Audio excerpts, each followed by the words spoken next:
I do a lot of videos about figure skating rules. There's a lot to keep up with every season because the rules constantly change as the sport continues to evolve. Change can be difficult, but it's necessary to keep us moving forward. Given the constant changes, how can you plan your season strategically? Today, let's talk about your season planning strategies.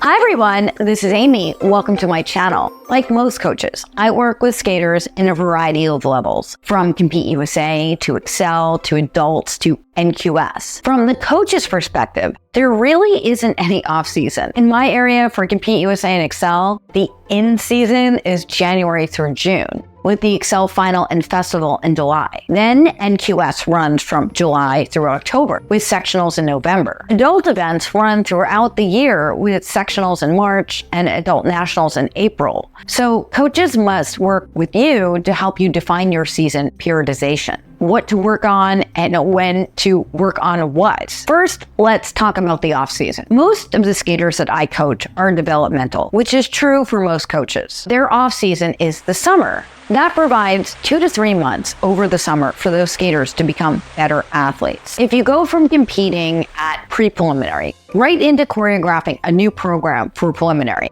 are you really a preliminary skater or are you just a pre-preliminary skater with a preliminary level program? Can you be competitive that way? Probably not. Rather than finishing your season and returning to your coach to work on your next program, take those 2 to 3 months to develop your skating. Take that off-season time to build your skating skills. Summer is my absolute favorite time of the year because our athletes have more time to spend with us. They're more focused and eager to learn new things. We can be creative with training approaches. It's not all that uncommon that a skater will progress really rapidly over the summer. This is really not the time to take an extended break from your training. We also need to determine the best competitive track for our athletes. Maybe well-balanced is the right track for you, or maybe Excel is better for your skill set. Of course, some skaters can compete in both Excel and well-balanced. That can be a bit controversial, especially when it comes to those skaters who are dedicated to Excel. I know they can feel that it's unfair when skaters that are known to compete in the well-balanced track, or even NQS athletes that are participating in Excel. That said, some coaches feel really strongly that putting their skaters in both tracks give those skaters more experience. Those coaches may argue that those skaters need that experience to be competitive and well-balanced at NQS. Is that really fair to those skaters that are only competing in Excel? I get it. This is a competitive sport, but Excel was created as an alternative to the well-balanced track. So competing against well-balanced skaters in the Excel track can be super frustrating. I hope that's something that US Figure Skating keeps an eye on. I don't have any inside knowledge here. Maybe as coaches become more integrated into US Figure Skating, we'll see some changes there in the future, but I digress. We must look at your skill set, test levels, and experience over the previous season to determine which track and level are best for you. Other countries focus more on off-ice training than we do here in the US. Outside of the US, many national federations like to see skaters acquire baseline athleticism at a much younger age. In the US, though, we tend to hold back on this aspect until an athlete gets serious.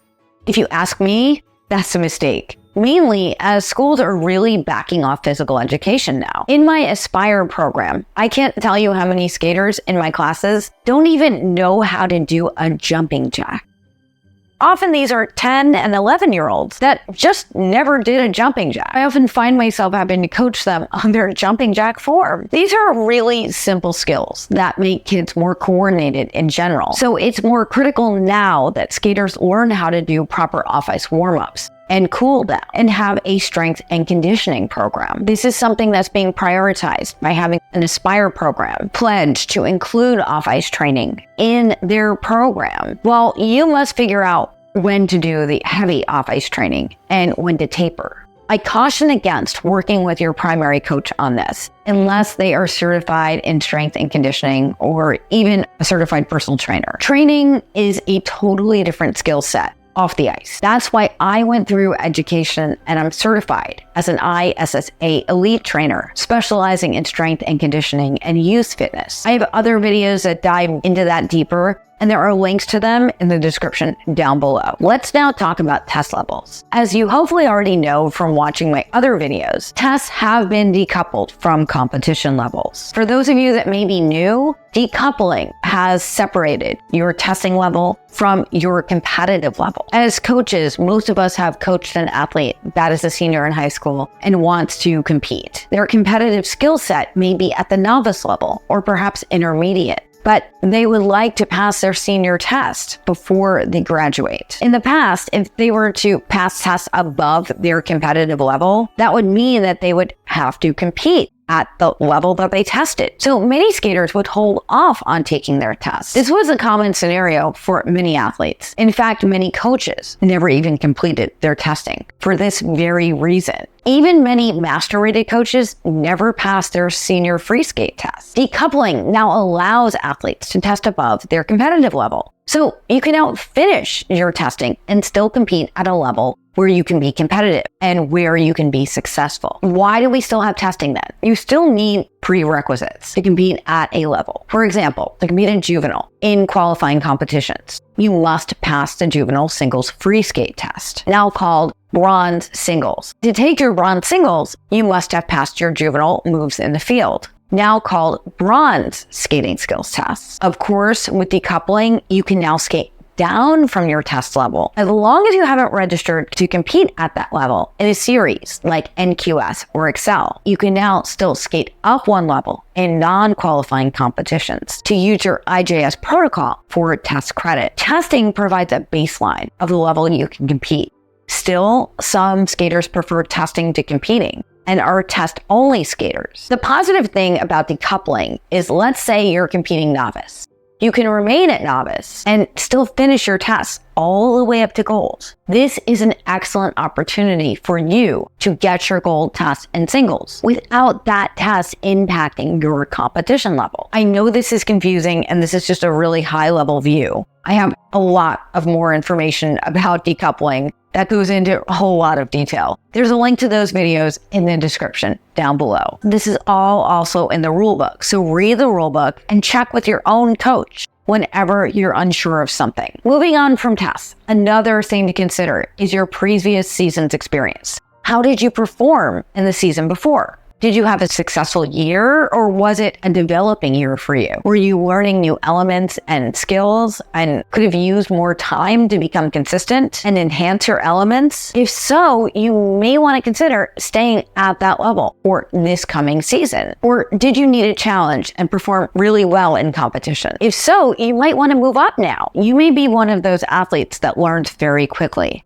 I have an athlete that really wanted to compete in Excel Beginner last season.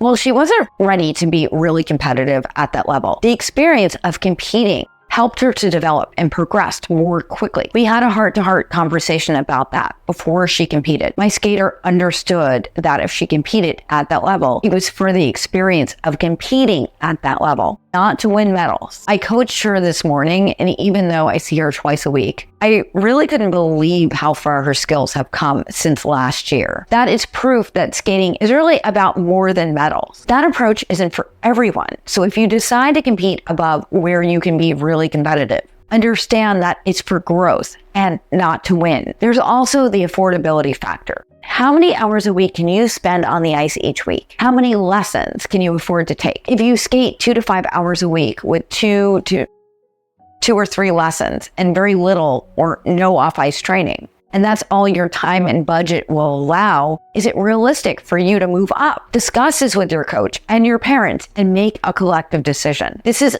always a tough call for coaches because you also may have a growth spurt or something else that could impact your training. We just make judgment calls about where we think you will be competitive and which competitions will also be within your budget. Travel can be really expensive now.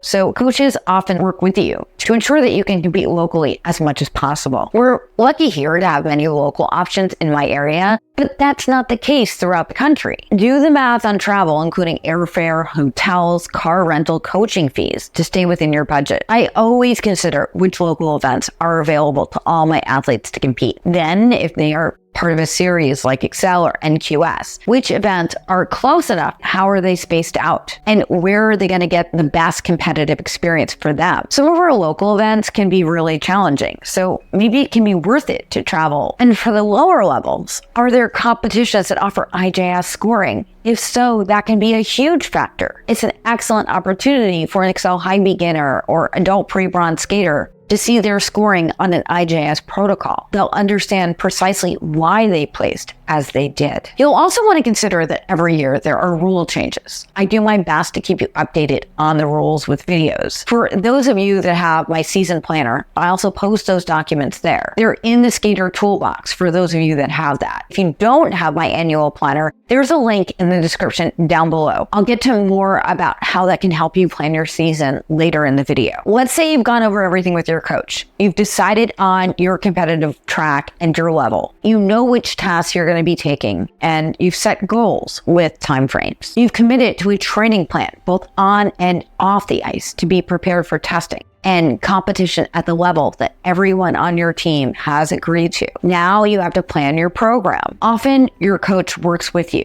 to select your music and choreograph it.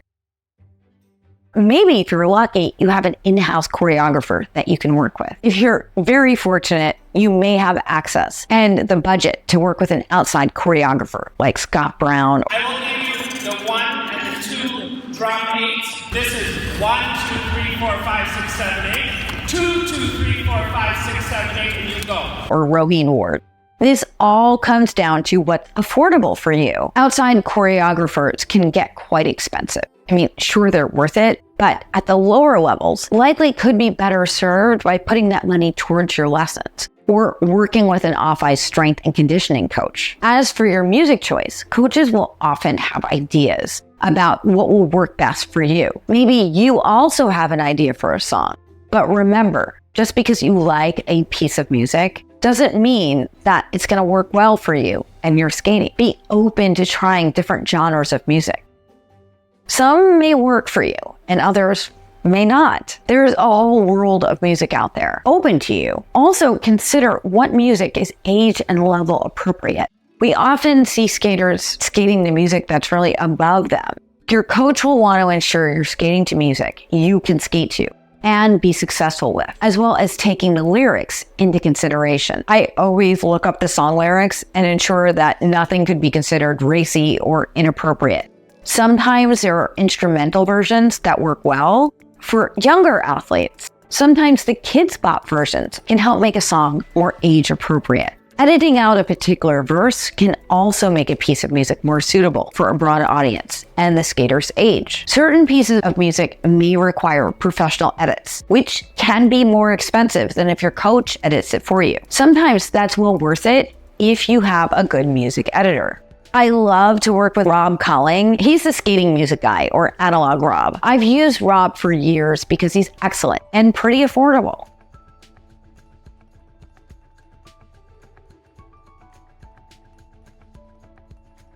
I always turn to Rob when I'm faced with a challenging edit that I can't get exactly right on my own. Now it's time to consider your base values of elements and potential grades of execution. This is where the math matters. You want to ensure you showcase your strengths and meet your program requirements to get the most value. This should always be considered when choreographing a program. You also want to get your program out there for an audience to see how it works. In my area, we usually have several holiday shows. We can do about 3 of them at 3 different rinks, where skaters can sign up to perform before the start of the Excel series and the local Compete USA competitions. Some rinks or clubs also do in-house exhibitions as often as once a week. Sometimes officials are invited to come in and critique skaters. When I competed, I used to participate in those opportunities whenever I could. I'm looking to do more of that for my skaters too, because it allows us to see what's working and what might need to be adjusted before we take it to competition. Remember, a skating program is never done. It evolves and changes over time. You need to be able to touch it up and even upgrade your program over the course of a season as your skating progresses. Be open to that. Finally, let's talk about the package you present at a competition and even for test sessions. Wait until you've selected your music to purchase your costume. Always run it by your coach. I've seen skaters with program music that has a color right in the name. Let's say it's red and they get a purple dress. That definitely doesn't work. It's confusing to the judges. So ensure that everyone's on board, especially your coach, before you commit. You don't need to spend a ton of money here either. There are some very affordable options. Some clubs have dress sales where skaters donate their old dresses for you to buy. I've seen many skaters get absolutely gorgeous dresses this way, so definitely look into that first. Otherwise, I love to look at Discount Dance, Elite Expressions, and Brad Griffey's for stock dresses. Some parents are really good with stoning, and sometimes if I have the time, I will do it for my skaters too. That can save you a ton of money. I also love US Icewear, which is local to me. Miss Susie does dresses customized to your measurements for comparatively or very affordable prices. Even getting a dress fully stoned from US Icewear can be very affordable because she has some less expensive stoning options that are exquisite. Whatever you do, ensure you have your coach's blessing before you make the final purchase. Also, remember to run your hair and makeup choices by your coach as well. How can you organize all this? I told you I'd get back to this. I have my season planner that can really help you out. It has guidance and worksheets on everything from buying new boots and blades, a sharpening tracker, all the rule changes and program requirements, goal setting, practice planning, progress tracking, testing, and competitive preparation, as well as monthly planning worksheets. I used to use these sheets myself when I was still competing. They evolved over time. I began using them with the athletes I coach. I revise them